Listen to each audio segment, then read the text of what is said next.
Um, you know what? I'm gonna turn on the gallery. I want to see all y'all all's faces. Yeah, Where do I find that? I was struggling with it Where is early. it? Where is it? I know. I'm like, where? No, not that. And y'all can see my screen, right? Yes. Great. Okay. All right. Yes. So again, thank you. This isn't something I probably would have been really comfortable with, not too long ago. So I appreciate you all taking the time to come and listen to my story. Um, I really what I want y'all to take away from this is, I'd like to incite some empathy. That's what we do as UX, right? Give a little bit of perspective because there's probably going to be some things that you didn't realize. Um, and then really what I want to invite you all to do is to be what I call a safe encourager. Um, so a safe encourager for those of us um, who really rely on those good experiences to be able to live my best life, right? So for me, the good UX, the good experiences with accessibility allows me to have a career. It allows me to earn a paycheck. And so it's pretty important to me. So that's why I'm going to encourage you to do that. A little bit about me. I don't have to say too much because Michelle did such a wonderful introduction. Um, let's see. I'll just move on past this one, but you can see there what I want to point out is those are my new fancy schmancy hearing aids that I just got about 6 weeks ago, and they are the almost the latest and greatest, full of AI everything in them. So I'm still learning exactly how those work, but that's what those are. Yeah, most of the time, they make hearing aids the color of hair because they think people want to hide them, so they don't want anybody to see them. For me, I got the brightest color I could get because if I drop them on the carpet, I want to be able to find them. Um, so what I'm going to walk through today is really my struggle with hearing loss, um, my struggle to find a place in the professional world, and then I'm going to share some good and some bad accessibility experiences, and talk about a few things that you can do to be helpful to someone with a hearing disability like myself. Let's see. Oh, I didn't do full screen. Okay. Oh, you know what? Let's start with this, a hearing loss simulator. All right, I'm going to pull this up and I believe that I have it so that y'all can hear the um, the audio that's coming from here. I think I clicked all the right buttons, but let's find out. So somebody give me a thumbs up if you can hear. All right, I'm going to start out just with normal hearing, just with the conversation. So let me see a thumbs up if you all can hear it. Hi, Hadley. How's it going? Good, Grandpa. What'd you do in school today? Um, well, one main thing was that media got canceled, so our class got to either write or draw something. And what did you write or draw? Well, I wrote something, and I call it the random fact of the day. Would you like to hear it? I'd love to. Random fact of the day. Did you know that if you dug a hole... And that's a severe hearing loss. What I'm going to do now is I'm going to switch to the restaurant one, and I'm going to go back and forth. I won't talk over it, but I'm going to start in normal, and then I'll switch to moderate, which is generally where I tend to fall. But there's a couple of different ones. So So guess who I ran into from high school the other day? Who? Janice Thompson. No. Yeah. Excuse me, ladies. How's everything going? Good. Your tuna milk good? Oh, so good. Oh, here, I'll take this one out of the way. Thank you. Refill on the iced tea? Yeah, Okay, sure. Just great. one. I'll be right back. Thank you. all right, I'm going to play that one more time. And what I want you to pay attention to is how much effort does it take you and how much like focus and attention, or as we can say in UX, right? How much cognitive load do you have to exert to understand the conversation in a restaurant when you have a moderate hearing loss? So guess who I ran into from high school the other day? Who? Janice Thompson. No. Yeah. Excuse me, ladies. Hi. How's everything going? Good. Thank you. Your tuna milk good? Oh, so good. Oh, here, I'll take this one out of the way. Thank you. Refill on the iced tea? Yeah, Okay, sure. Just great. one. Thanks. I'll be right back. Thank you. And consider if you're in a restaurant, you're not going to have transcripts, closed captioning there. Um, yeah, so I wanted to start out with that and just kind of give y'all a listen. Let me pull that back down. Just give you a listen to just kind of get that empathy starting. This is a simulator that's put out by one of the hearing aid manufacturers here in the US. There are other simulators. If you kind of just Google them, you can get different visual simulators. There's a screen reader simulator that you can get just to kind of give you a little bit of an idea of what it's like. That's really just a good way to kind of build some empathy starting out. All right. So I'm going to start out when, why, how bad is it for my personally? These are the questions that people that I tend to get right away. I lost my hearing in my early 30s. I had two small kiddos at home. The plan had been to return to work when my youngest entered preschool, and that was my plan. It was caused by arthritis, so the bones in my ear, the swelling. Arthritis runs in the family, and no one else had hearing loss, but that's where it got me. Um, and then it is a moderate to severe level. So when you were listening to the moderate that I just played, that would be similar to the way I would hear without my hearing aids. And then things that you struggle with that a lot of people don't always realize that with hearing loss, it's not just volume, right? So part of it is volume, right? So for me, if I'm in the kitchen and I'm not paying attention and you walk in the room and talk to me in a normal voice, I'm not going to know you're there. I mean, I'm not going to hear you unless you get my attention and let me know you're there. So definitely struggle a little bit with volume, but even more than that is clarity, right? So a lot of times I can hear you talking, I can hear the sound, but I can't really decipher what you're saying. So clarity is a big part of it. Sound recognition. So if I'm outside and an airplane flies overhead, I might be like, what's that sound? I hear something, but I can't recognize what the sound is. So that's a thing. Directionality. So I don't know what direction things are coming from. So if I lose my phone, that little ping that you call it, just call your phone, you'll know where it is. I still can't find it because can't tell direction. And then the last one that I think a lot of people don't think about is I can't regulate my own speech volume. So I don't know if I'm talking at a normal level, if I'm whispering, like I really can't tell. Usually without my hearing aids, I talk very, very low. And someone always has to remind me to speak up or go put my hearing aids in because I just can't tell what level I'm talking at. So those are some common struggles with hearing loss. Right.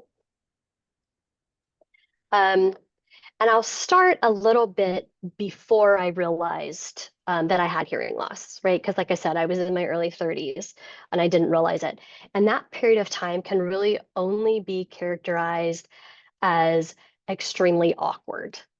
I had trouble keeping up with conversations. Like you're in a conversation, two or three people. I could not keep up with a conversation. I'd say really awkward, weird things in conversations that would get strange looks. Looking back, maybe it should have been obvious, but it really wasn't. At the time, all I could think was, what in the world is wrong with me? Like, I can't even participate in a conversation. What's going on? So it was just very, very awkward. So that was the first sort of phase. After that, it really went into a lot of mental health struggles. I had always been, anxiety, depression, all of those kinds of things. I had always been an extrovert. I am no longer an extrovert. I am now definitely an introvert. That social withdrawal, complete lack of confidence. It was during that time that my kids and my husband, not only would they listen for me, but they would answer for me, which is bad. Like, I can talk for myself. But at the time, it was just very difficult. And I think as a family, we were all learning. And so they would just answer for me. It was easier. Um, so that became hard. And I actually didn't end up returning to the workforce until my youngest child was 16. So it was quite a long struggle. Some things I have looking ahead is that if you have hearing loss, you are at a much higher risk for Alzheimer's or dementia because of that social withdrawal, because you're not completely interacting with people, engaging as much as you should, and then a risk of falling. One, because it's your ears you're dealing with, that's balance, but also because I don't have integrate all the sensory information, right? The visual, the sound, all of that's not integrating for me. And that one actually is already, that one's already hit me because I can't ride a bike anymore. I found that out after I, fell a few times and hit a few trees, and so I don't ride a bike anymore. But yeah, those are some things that I have coming at me. And of course, during this time, I'm seeking healthcare because I found out, that it was my ears. I did have 2 failed surgeries. I have a prosthesis in my left ear, um, but they didn't work. After a couple surgeries, and it's just too much to go through, I decided that I thought hearing aids were just a good option. So I did get my first pair of hearing aids in 2012. At the time, there was no connection. And so I could still only talk on the phone if it was on speakerphone. So I would have to have the phone on speakerphone to be able to have a phone conversation. But I do remember the beautiful day of getting that first pair of hearing aids. And it's the funniest thing. I mean, maybe that's not funny, but I came out of the audiologist, I had them in, I heard the birds, I heard the wind, and I literally I had a cup of soda or water or something, and I was walking and I heard something and I stopped and I was like, what is that sound? And I walked a little bit more and then I stopped and the sound stopped. It was the ice in my cup that was like kind of making noise. It was funny. And I just literally started laughing because I hadn't heard the ice kind of sloshing around in my cup for so long. Um, that it was a great day. But um, I think the health insurance that covered 2 failed surgeries, 95% of health insurance will not cover hearing aids. And so that's an issue for a lot of people because there's no coverage for that, even though it's your best option. Right. Speaking of, getting my first pair of hearing aids, along about 2014 is really when technology started being helpful for people with hearing loss beyond the hearing aids. So if any of you remember back in 1999 when the first Bluetooth headsets came out, people used to have them on and drive in their car and look all cool. But the first Bluetooth hearing aids didn't come out until 2014. So years later. So I got my first set in 2015, which I think that was the beginning of my journey upward. It kind of gave me some hope. I could have a phone conversation again, just through, they're called made for iPhone because, Apple jumped on that right away. And if you had the made for iPhone hearing aids and an iPhone, it was a direct connection. So that was great. The first set of hearing aids that I had that would directly connect to a PC was in 2021. And just this latest set, just 2024, are there now hearing aids that will connect directly to a Mac. So you could get iPhone, you could get iPad, but you couldn't get the Mac or like a, Macintosh computer. So I just got those.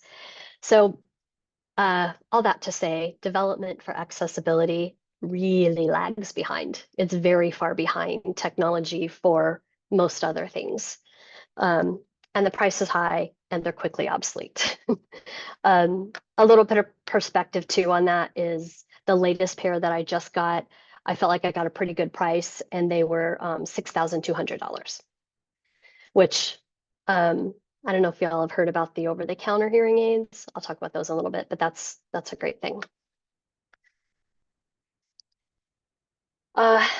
So I no longer had an excuse not to like earnestly seek to get back into the workforce because now technology is starting to step up. So I really began seeking to get back in. It was really tough. Um, I coached gymnastics. That was something I did growing up. I did customer service. I was a preschool director. I was a warehouse worker. And I volunteered a lot. And it was really during this time that I did a lot of UX projects as volunteer on the side. Those consulting projects where companies really don't have any budget, but they want the UX work. I did a lot of that to just try to make connections, get back in, keep my skills up. So I did a lot of that, um, a lot of underqualified work too, I guess you could say. But there are 30 million Americans under the age of 65, so in the working age range, that have hearing loss. And so it can be really, really difficult to get that work. But it's also on the flip side of that, it's super difficult to qualify for disability. So to get like funding, Social Security disability for a hearing loss, you, for the most part, have to be severe to profound, or you get nothing. So there's a lot of people with hearing loss that are sort of stuck in that um, underqualified type of jobs. Right. Uh, Long road back.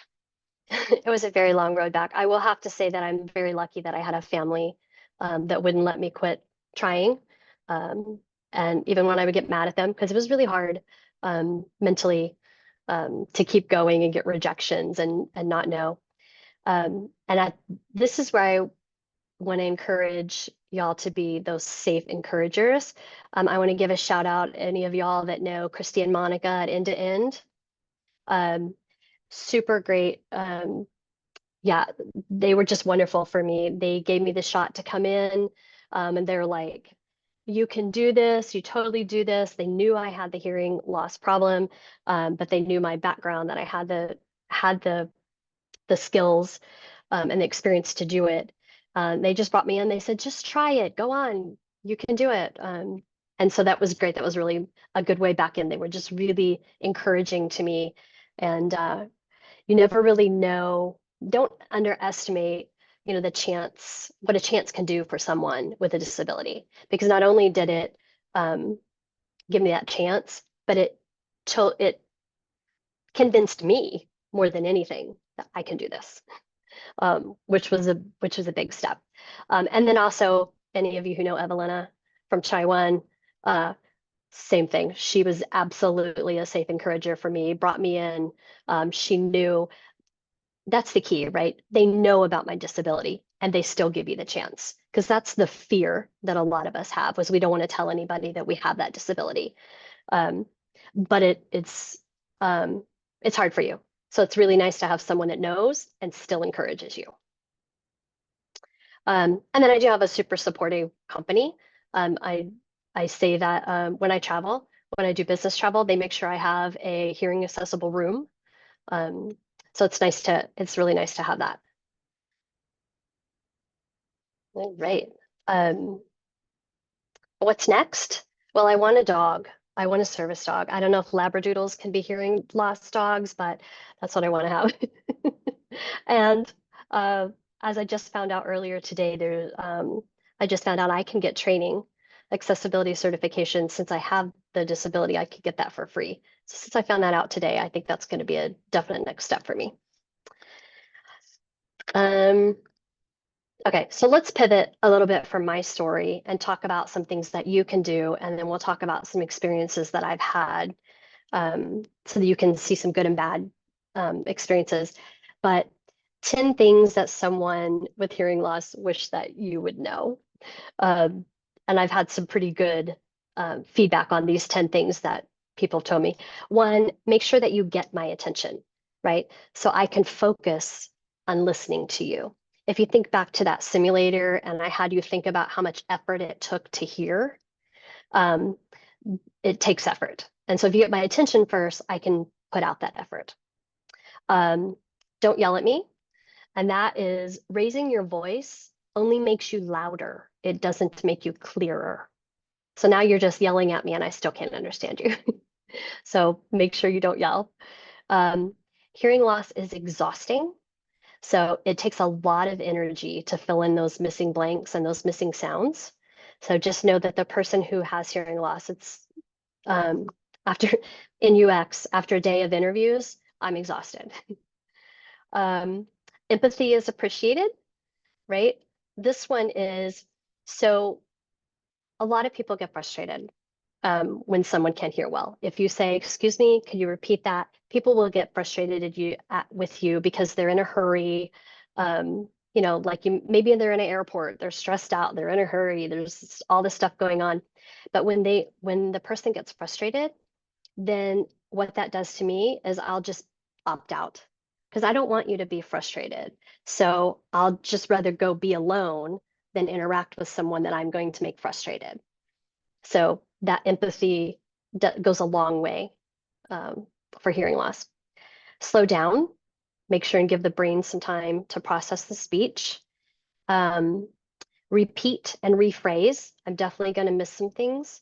And sometimes when you say the exact same thing again, I still miss it. So if you rephrase it, then I can usually catch it.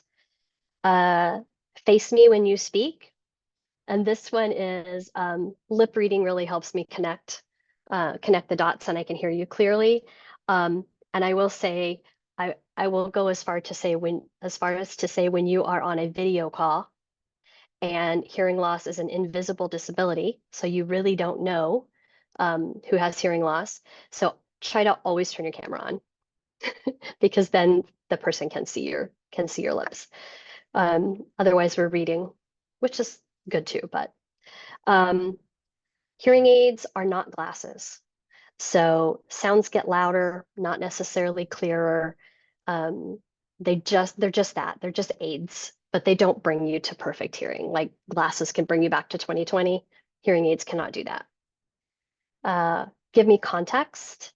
So if all I hear is "ca," it's helpful to know, are you talking about animals?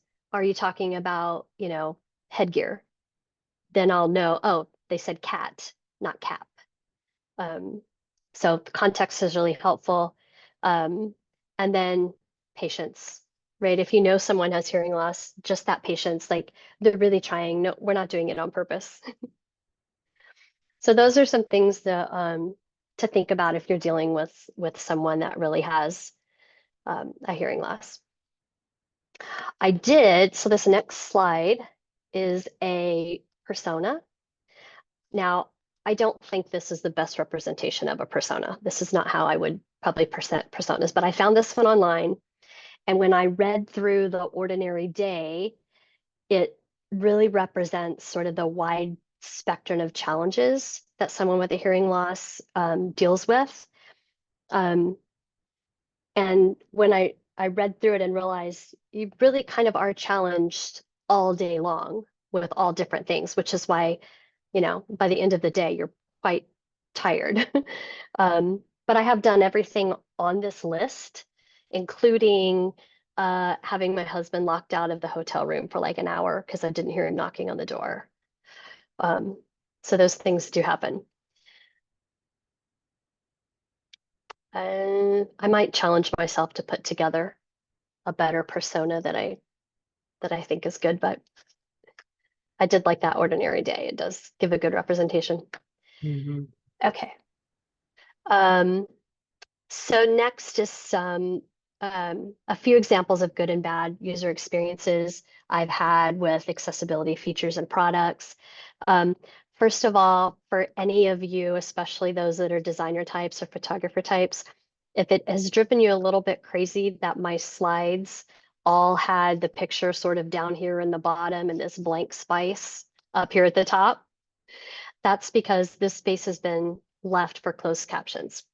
So when I go in on any kind of a video call and I'm watching a webinar and people have beautiful decks, I spend most of the time moving the closed captioning around so that I can actually see the slide. In some cases, there are some, I don't remember which one it is, but there are some where you can't move the closed captioning. They're just like stuck there in that one spot.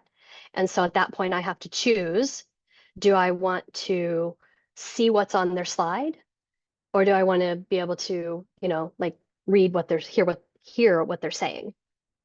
So for me, I always like to leave one spot open and in the same spot so that as I'm going through a deck, they don't, whoever is that has a hard time hearing, they can put their closed captions right there and it doesn't cover up anything on my slide. So that's what that has been left for. Um, Visual, a couple of other things. So this picture is that's my smart shaker. That's my alarm. That's how I wake up every day. It vibrates. I just throw it on my bed and it vibrates at 6 a.m. when I need to get up. That enables me to do business travel. So when I'm in a hotel room by myself, I have some confidence that I'm going to, be woken up in the morning. So that one's really good for me. There are a lot, the direct connections with the phone, the watch, the PC, some really good things. I'll give an example, even throwing in the sound recognition. So my iPhone has sound recognition on it, so I can actually record something and it will learn to recognize that. One simple one is somebody knocking on the door. So if my phone hears a knock at my door, right, then it will send an alert, which I will get on my watch. And then my watch gives me that visual, or I mean, gives me that haptic response. I can look at my watch and it'll tell me somebody just knocked on your door. Um, so that's really helpful for me, those types of things of how they all work together. Live captions and transcripts. The thing that's good about those, that's even better than closed captioning, is when I'm looking at your presentation or I'm in a meeting, if I'm listening and I'm looking at something and then I miss what you've said, by the time I look at closed captioning, it might not be on there anymore because closed captioning, it scrolls, right? It's gone. But with like a live transcription, I can scroll back and still catch what was said. And that keeps me in the meeting, knowing and understanding what's going on in the meeting. And we talked about camera on in the meeting already. That one's really helpful. Yep, those are a few things. We can talk about bad ones. I could probably talk about bad ones all day. But first of all, most accessibility features are very flaky. They look great in the marketing, when products are marketing their accessibility features, but when you actually go to use them, quite often they're very flaky. So recent example is my hearing aids that connect to my Mac computer. I was very excited. As soon as I connected them to my computer, I got a pop-up, and the pop-up said something along the lines of, with your hearing aids connected, it may cause your mouse and your keyboard not to work. So I'm like, great. Do I want to hear or do I want to have control? Which Super one do I want helpful. to do? Right, exactly. It's like really helpful. Uh, yeah, so there so there are things like that make life difficult. Even though, Apple came out with their big announcement and it sounds spectacular, when you go to actually use them, they don't always work so well. Example of auto handoff, which you guys might have, if you have earpods, you probably have experienced how the auto handoff between devices. But for me, like I was in a meeting, it was on my iPad. I had the meeting directly piped into my hearing aids, but I forgot to turn the Bluetooth off on my phone, and I got a notification on my phone.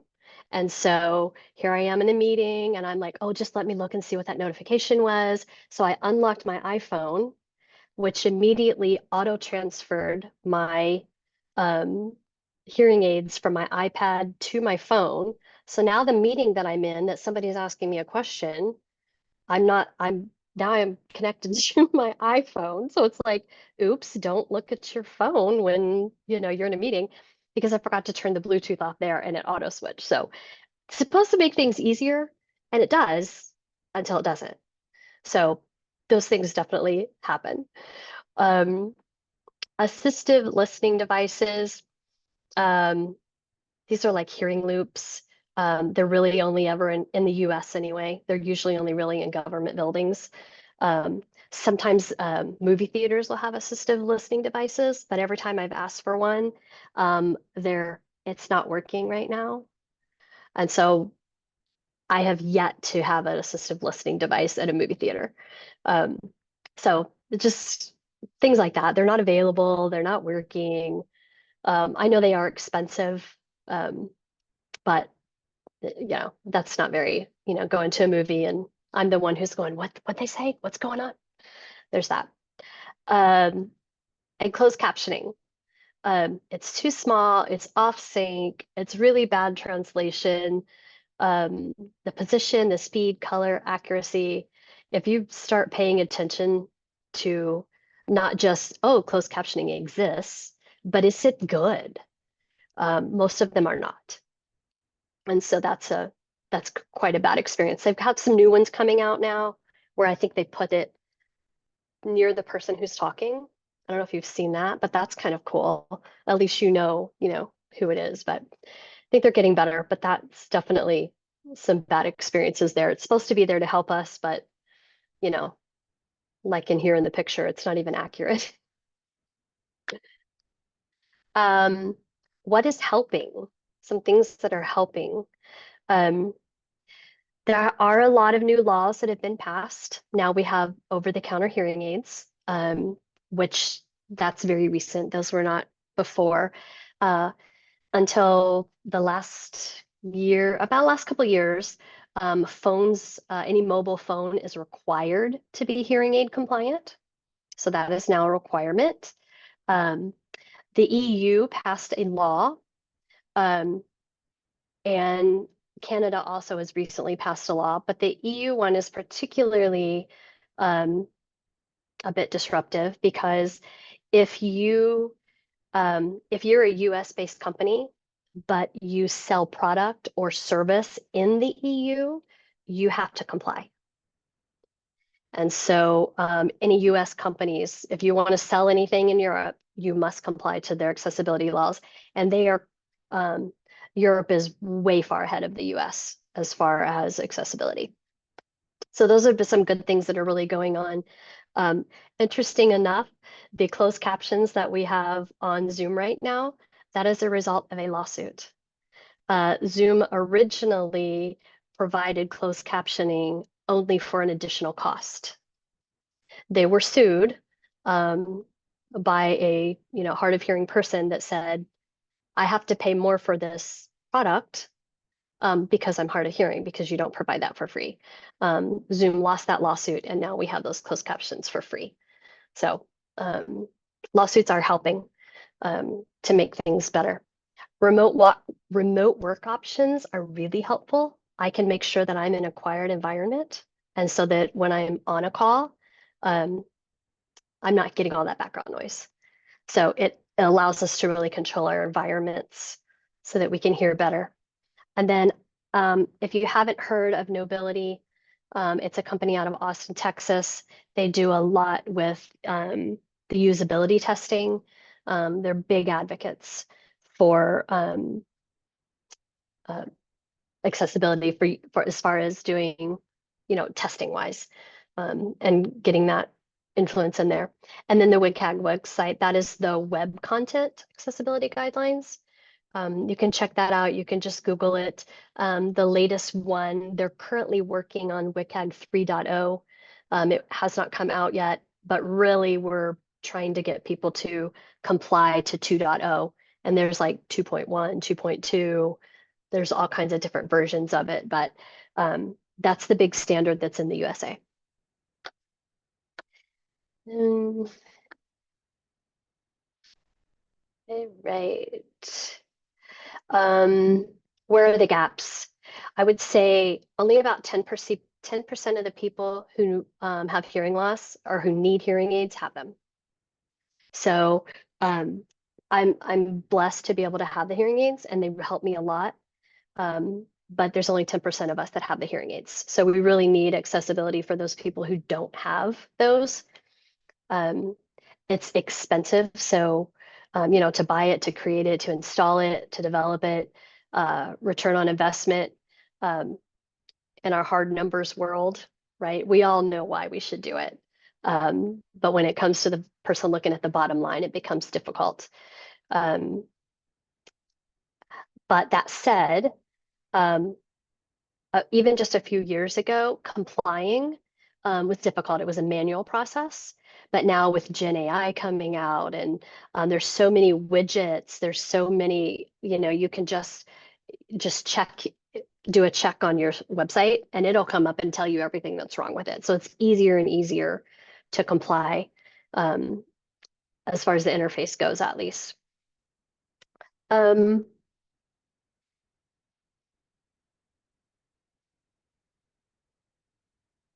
When I talked about the mental struggles that I went through, I really, when I'm going through those mental health struggles when you have a disability, I'm not going to spend hours and hours and hours researching what accessibility tools will help me. I'm in the middle of a depression, right? I'm anxiety. Yeah. So we really need to make our accessibility features easy enough so that someone who's struggling with not only hearing loss, but also mental health issues can access them, and make them work for themselves. It's a lot. Right now, it's hours of research to figure out what will help you the best. And even then, it's trial and error, it seems like. Yeah, and then the pandemic, right? There's always going to be something that comes up, and so we need to be able to adjust quickly when this happens. That was really hard. That hit the accessibility world, the disability world hard, harder than most.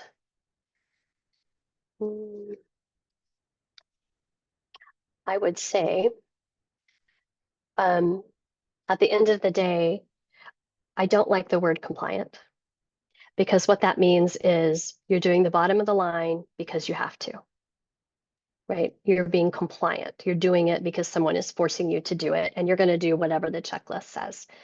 So I try to get across to people that it's not just an accessibility checklist, right? There's a person whose life you are making better by making things accessible to them. So for me, like, you might think, someone might think that they're helping me to hear better in an online meeting, right? That's my purpose. Let's make them hear better in an online meeting. But at the end of the day, honestly, you're enabling me to have a career. You're enabling me to have a paycheck. So it's so much more than just enabling me to hear. You're really helping me on my journey. When I first got that technology that would connect and I could talk on the phone, that was like hope. And I was able to get back. So when you are an accessibility ally, when you speak up for those folks, even if you just mention it, right? Have you thought about this, right? You're just planting that seed. That has real impact on real people. And so always remember that. And I just want to end with this fabulous quote. You've probably all seen it, right? But 100% of people will experience some form of disability at some point in their life, temporary, situational, or permanent. Everyone will experience it at some point. And so we need to start thinking about it now. That's it. Do y'all have any questions for me? Amazing. I saw a question in the chat earlier from Kimberly. She asked, what are the best ways to get your attention to speak, to make sure that we're face to face? Yeah, I would say really it kind of depends on how well you know the person, right? For me, like if I'm at home, you just tap me on the shoulder. That usually works really well. Honestly, sometimes even like if I'm kind of looking in that direction, but I'm not really looking at you because I'm focused on something, you can wave your arms. I guess that's if you're in person. Um, Usually if I'm on a on-call meeting, I'm paying attention. So yeah, I would just say tap you on the shoulder, touch the arm. It's usually the touch that makes the difference, and then I can look up. Yeah, or some way of visually signifying, yeah, if you don't feel comfortable touching. Awesome. Julie? So this may not be as relevant to you because I don't want to assume, but Yeah.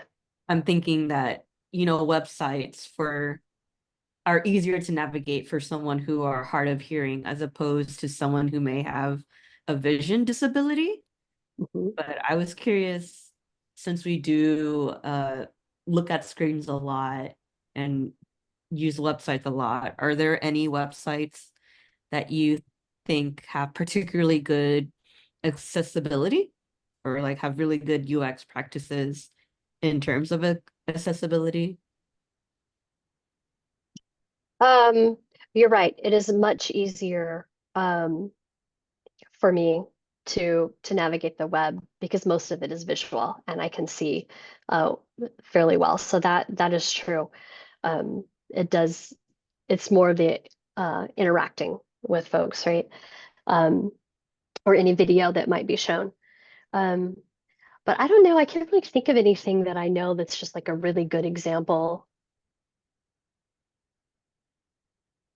If not, I also have a semi-related question, I guess. Sure. What do you think of YouTube captions, like the auto captioning? I like it's nice that they offer that, but it's also kind of like a hit or miss. What is your opinion on that? Is it better I think to, oh no, go on, please. you talk about the auto caption, like just like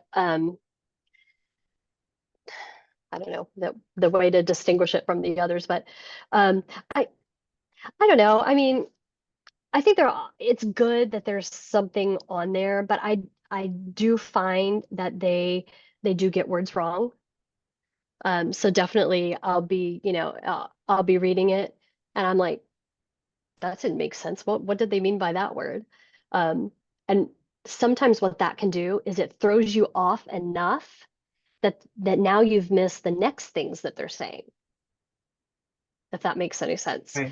And so, yeah, so even though it might just be like a minor or one word that's off, um, it definitely could just, it gives you enough of a pause that now you've missed more. Mm. Um, so I pause a lot, rewind a lot, guess a lot. Yeah, I don't know if A that's, very like perceptive TV watcher. honestly, I don't watch much TV. Thank Um, you. yeah, I think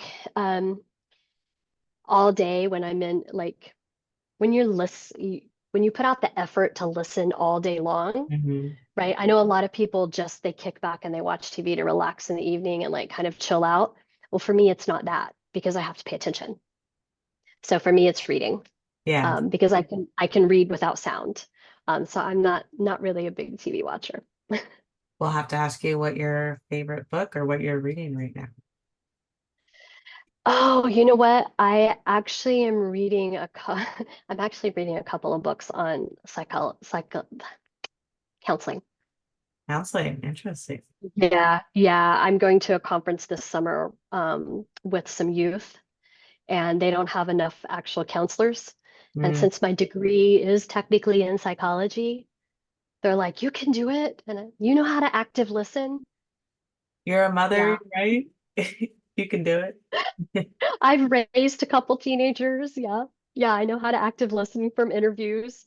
Yeah, so I'm like, okay, well, if you want me to do that, I better read a couple books on that. So that's what I'm reading right now. Wow, that's very noble to spend some of your summer vacation with teenagers, and give that. Yeah. Does Does anyone? anybody, Sorry. I was going to ask if anybody has someone in your life that is hard of hearing.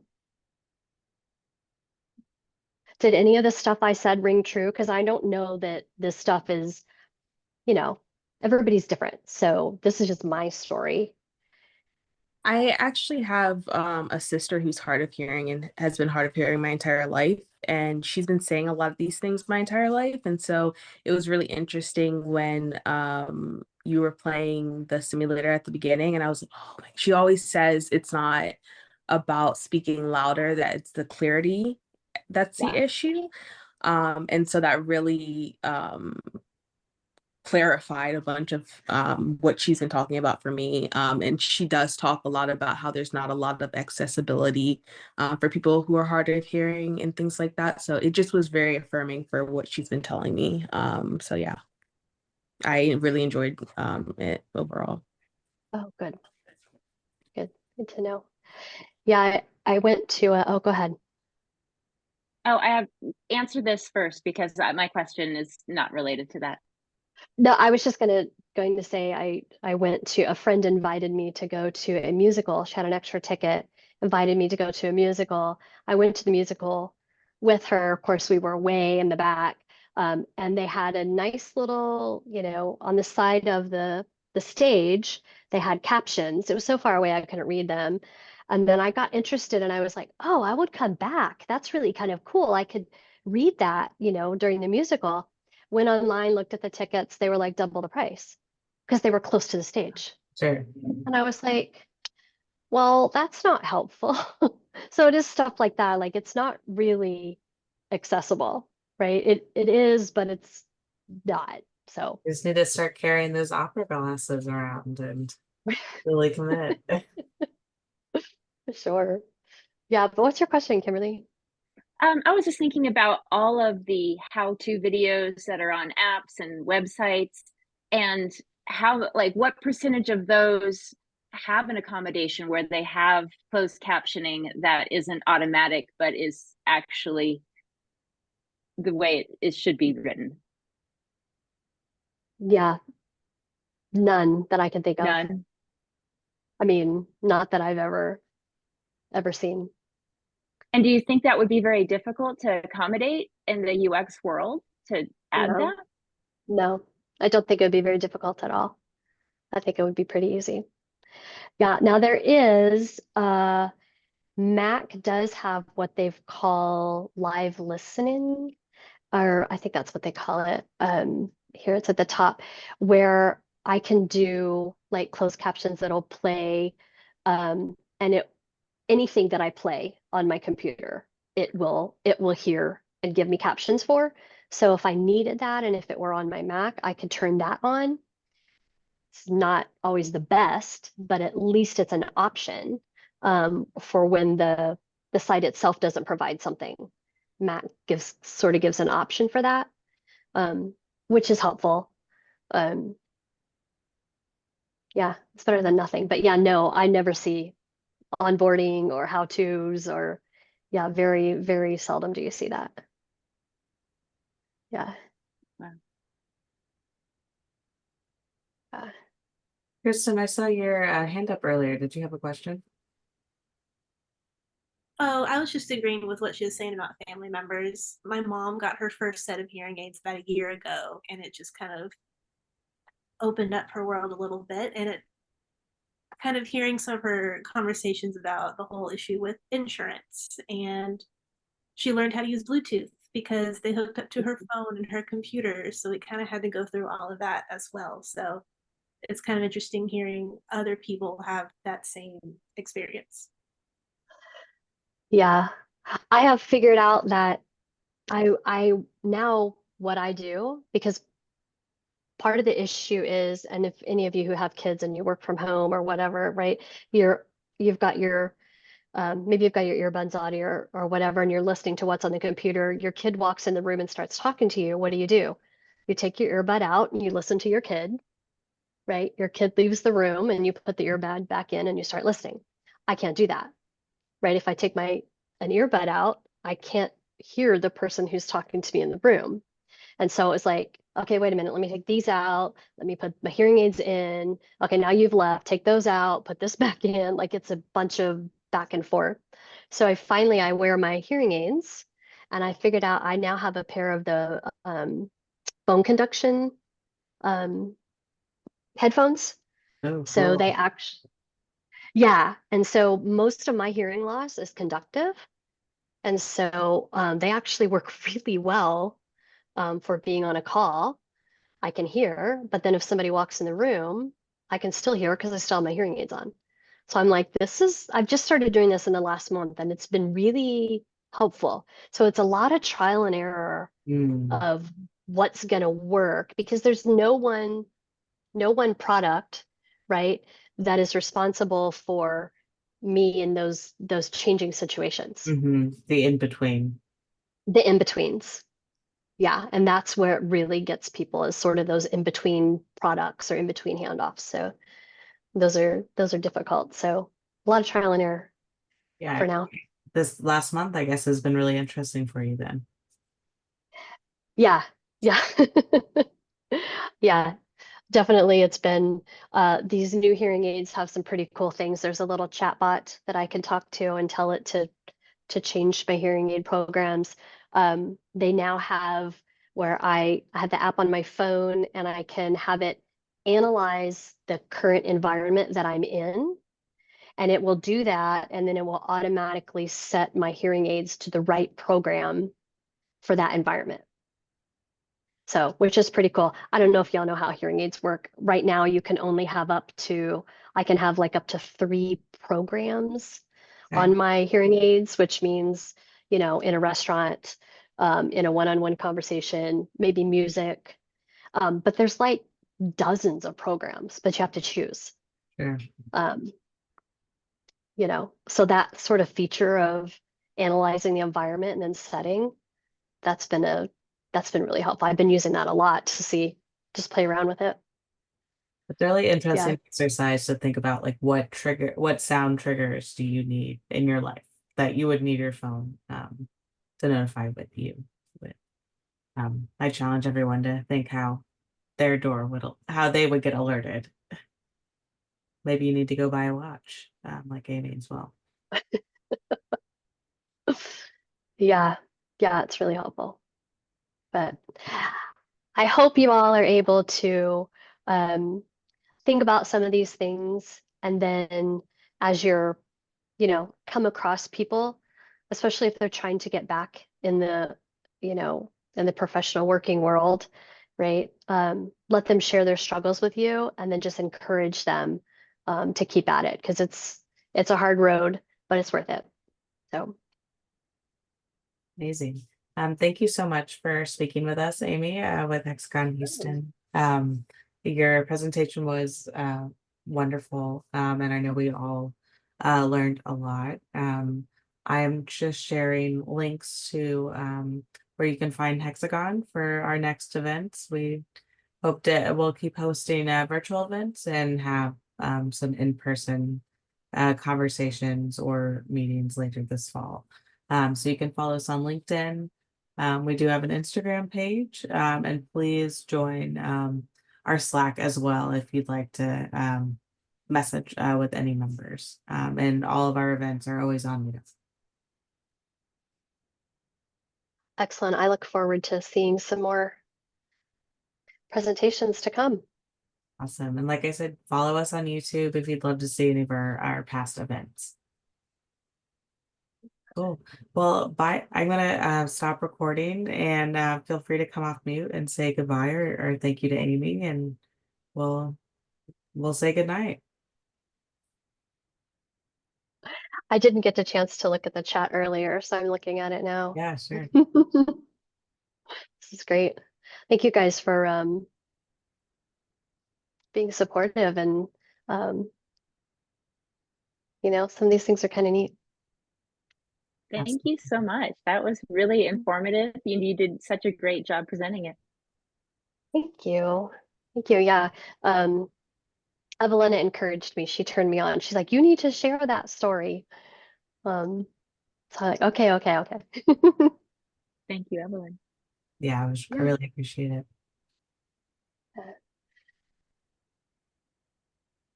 Yanni says she learned so much. Daphne's saying thank you so much as well. Awesome. Well, I will end the meeting for us, I suppose, and I hope everyone has a wonderful Thursday, a wonderful weekend ahead, and stay cool and dry in Houston.